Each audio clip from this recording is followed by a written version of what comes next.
Hello my dear students, आज के इस पीरियड में हम देखेंगे लेसन नंबर 6 ईवीएस 2 का lesson number 6 stone age stone tools. इसका हमने यहाँ तक पेज नंबर 25 कंप्लीट किया था in first part.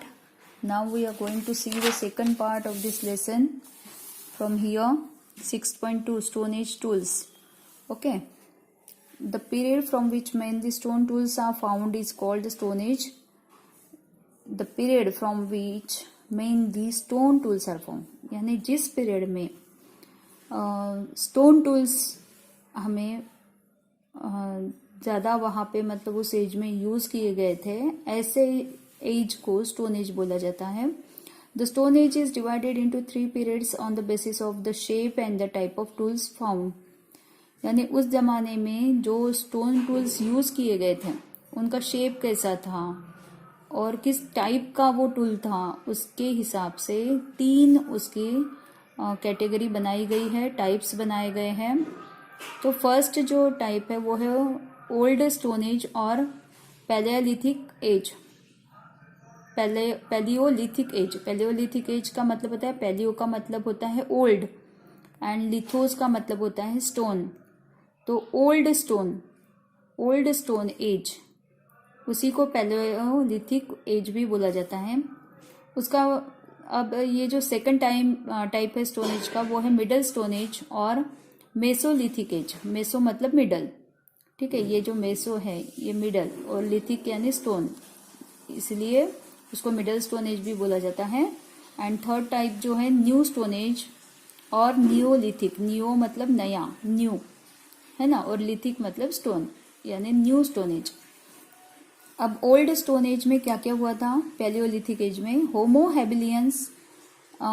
Habilis and homo erectus who belong to the old stone age both made their tools using the percussion technique. अब ये percussion technique क्या है वो हम जानेंगे यहाँ पर। होमो हैबिलिस एंड होमो इरेक्टस, ये दोनों ने क्या किया था? ये स्टोन एज में ही आते थे, यानी ओल्ड स्टोन एज में ये लोग रहते थे, होमो हैबिलिस और होमो इरेक्टस।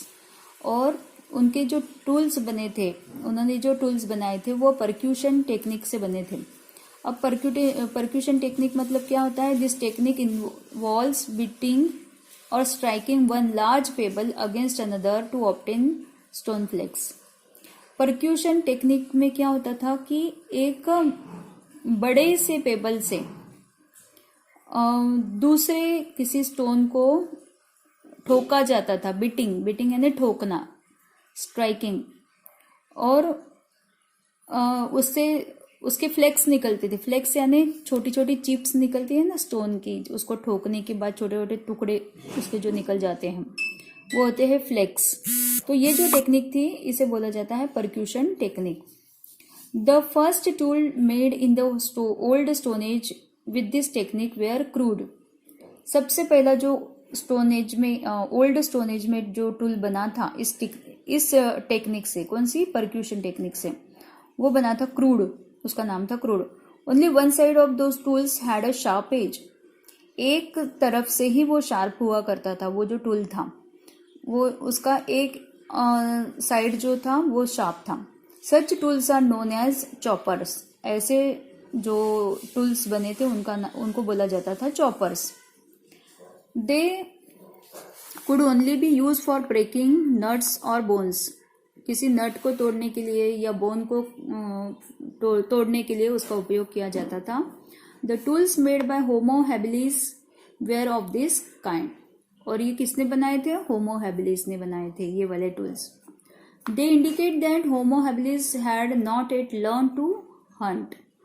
और ये जो टूल्स थे इनको देखने के बाद ऐसे पता चलता है कि होमो हैबिलिस को हंटिंग पता नहीं थी, यानी किसी भी जानवर की शिकार करना उन्हें पता नहीं था, क्योंकि टूल्स उनके इस तरह के थे कि उससे हंटिंग हो ही नहीं सकती। Flakes of stone would be produced while shaping his tools. अब टूल को शेप देते समय जो स्टोन के जो टुकड़े गिरते हैं ना छोटे छोटे, वो होते फ्लेक्स ऑफ स्टोन, तो वो उससे निकलते थे।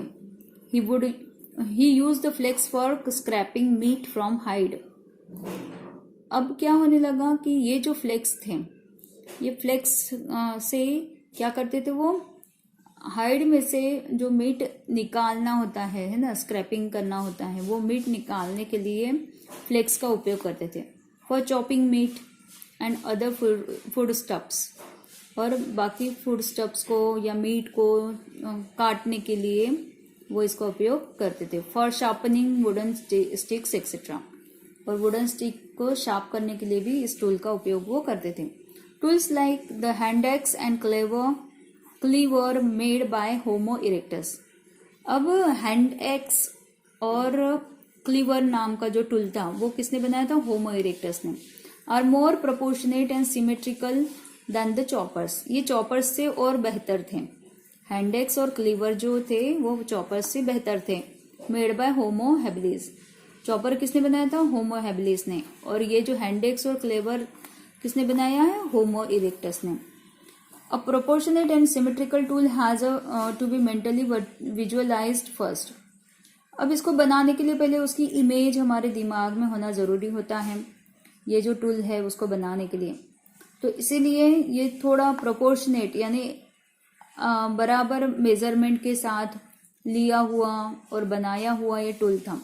Only then it is possible to make it, जब तक हम उसको विजुअलाइज नहीं करेंगे यानी पहले से सोच के नहीं रखेंगे तब तक ये पॉसिबल नहीं था उसको बनाना। Homo erectus could mentally visualise his tools even before he actually shaped them. कोई भी टूल बनाने से पहले होमो इरेक्टस क्या करते थे, उसको सोचते थे पहले कि कैसे बनाना है। मेंटली विजुअलाइज मतलब उसका शेप कैसा होगा, वो कि कौन से साइज का होगा, ये सब वो पहले से सोच के रखते थे और फिर उसको बनाते थे। To obtain stone flakes he used things like antlers as hammers. He further sharpened the edges of those flakes by scraping off smaller pieces to make scrapers with very sharp edges. तो उन्होंने क्या किया, stone flex के लिए वो क्या करते थे, he use things like antlers as hammer, hammer की तरह, एंटलर जो होते हैं ना उसको हैमर की तरह वो यूज करता था और ठोक ठोक के उसके फ्लेक्स निकाले जाते थे, फिर उसको शार्प करना है ना, इस तरह से वो ये टूल्स बनाया करते थे। It means that homo erectus was using different tools for different task. तो होमो इरेक्टस क्या करते थे, अलग अलग काम के लिए अलग अलग टूल्स यूज करते थे according to the demand of the task. वो टास्क करने के लिए किस तरह का टूल जरूरी है वो देख कर सोच कर फिर वो लोग उसको यूज करते थे। अब यहाँ पे देखो एंटलर दिखाया है, यूज एज ए हैमर, ये हैमर की तरह वो ठोकने के लिए यूज कर रहा है। Removing minute flakes from smaller flakes, ये जो है माइन्यूट फ्लेक्स जो होते, स्मॉलर फ्लेक्स जो होते थे उसको उससे भी और भी ज़्यादा छोटे छोटे टुकड़े करने के लिए वो इस हैमर का उपयोग करते थे। हैंड एक्स, ये हैंड एक्स है बनाया हुआ। स्टोन हैमर, ये देखो हैमर यानी से ठोक रहा है ना वो, तो ठोकने के लिए ये स्टोन का हैमर का उपयोग वो करता था। उसके बाद removing minute flakes from the bigger flakes, उसके चिप्स ऐसे निकालना, स्टोन के चिप्स निकालने के लिए वो ये जो टूल है वो यूज़ कर रहा है। चॉपर, ये चॉपर है, इस तरह के टूल्स वो यूज़ करता था। With his improved tools homo erectus could have a greater variety of food because he could now Hunt a variety of big and small animals. अब उसके पास इतने सारे टूल्स बन गए थे कि वो हंटिंग भी कर सकता था। हमने देखा है कि होमो हैबिलिस को हंटिंग नहीं आती थी, लेकिन होमो इरेक्टस हंटिंग करने लगे थे क्योंकि उनके पास अलग अलग टूल्स बने हुए थे। This included mainly the deer, bison, rabbit etcetera. किस किस की शिकार करते थे वो, डियर की, बाइसन की और रैबिट की। The Neanderthals man made further progress in tool making techniques. अब नेदरथल्स जो उसके बाद का मानव यानी होमो हैबिलिस पहले, उसके बाद होमो इरेक्टस और होमो इरेक्टस के बाद नेदरथल्स। तो ये नेदरथल्स मैन जो था उसने और भी ज़्यादा प्रोग्रेस कर ली टूल्स बनाने में, है ना, अलग अलग टेक्निक से वो टूल्स बनाने लगा और छोटे छोटे टूल्स उसके पास बनने लगे। Homo sapiens brought about a revolution in the technique of making tools. अब नेदरथल्स के बाद कौन आया, होमो सेपियंस। तो ये जो मानव था होमो सेपियंस, वो और भी ज़्यादा टेक्निक उसे पता थी और उसमें और ज़्यादा टेक्निक यूज़ करके उसने अपने टूल्स बनाए थे। He devised a technique of obtaining long and narrow blades of stone. उसने बड़े बड़े लंबे लंबे और नैरो यानी पतले से ब्लेड्स बनाना शुरू किया। He made various implements like the knife यानी चाकू, पता है ना, scraper, borer, chisel etcetera. From this long blades, ये सारे टूल्स के नाम हैं, ये सारे टूल्स उसने बनाए थे लॉन्ग ब्लेड यूज करके। He also began to use ivory यानी हाथी के जो दांत होते हैं उससे भी उसने कुछ टूल्स बनाए थे। Rare stones of the quartz variety from making tools and other articles. तो अलग अलग चीजें यूज कर करके वेराइटी ऑफ टूल्स उन्होंने बनाए थे। Homo sapiens had made significant progress in gaining knowledge of his environment. उसको अपने परिसर का पूरा ज्ञान था, उसने अपने परिसर में जो भी चीजें हैं उसका नॉलेज उसने पाया था, उसको सब पता था एनवायरमेंट के बारे में। And in the techniques of making tools and obtaining food ढूंढने में और अलग अलग टूल्स बनाने में उसने एनवायरमेंट में जो चीज़ें होती हैं, हमारे सराउंडिंग में जो भी चीज़ें होती हैं उसको उपयोग करके उसने टूल्स भी बनाए थे और नया नया फूड भी ढूंढ लिया था। This enable him to stay in one place for a longer period of time. अगर फूड हमें मिलता है जिस जगह पे, उसी जगह पे इंसान ज़्यादा टिकता है ना। तो इसीलिए होमो सेपियंस जो थे वो एक जगह पे रहने लगे, क्योंकि उनको फूड कैसे पाना है, यानी हमारे आसपास का जो परिसर होता है वहाँ पे क्या क्या मिलता है क्या नहीं, उसका सब नॉलेज उसको था। तो जहाँ पे खाना मिल रहा है वहाँ से इंसान कहीं और थोड़ी ना जाएगा, तो वो वहीं पे रहने लगा। Groups of Homo sapiens had begun to build huts.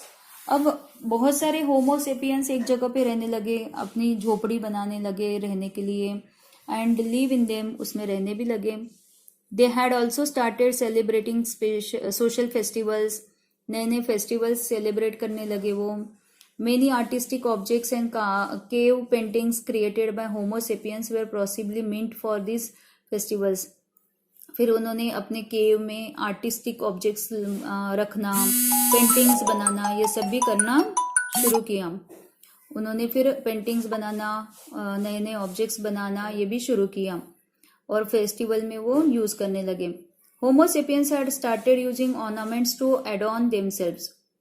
अपने आप को अच्छा दिखाने के लिए यानी सुंदरता बढ़ाने के लिए वो ऑर्नामेंट्स भी यूज करने लगे। ऑर्नामेंट्स यानी गले में हार वार पहनना, है ना, जो भी ज्वेलरी है वो पहनना। Beads from the time of Homo sapiens made of shells, bones and animal teeth have been found. तो शेल्स के, बोन्स के और टीथ के बने हुए बीड्स वो यूज करने, बीड्स यानी मोती जो होते हैं वो बनाने लगे और उसका उपयोग करने लगे। Thus the beginning of human culture go back to the old stone age. इस तरह से ओल्ड स्टोन एज का कल्चर शुरू हुआ था, वहाँ की संस्कृति इस तरह के हुआ करती थी। ठीक है, इसके आगे का जो है मैं अगले वीडियो में डालूंगी पार्ट 3 में। सो यहाँ तक पार्ट 2 हमारा ख़त्म होता है। पार्ट 3 आगे से हम अगले वीडियो में यहाँ से शुरू करेंगे। Okay, thank you so much, have a nice day.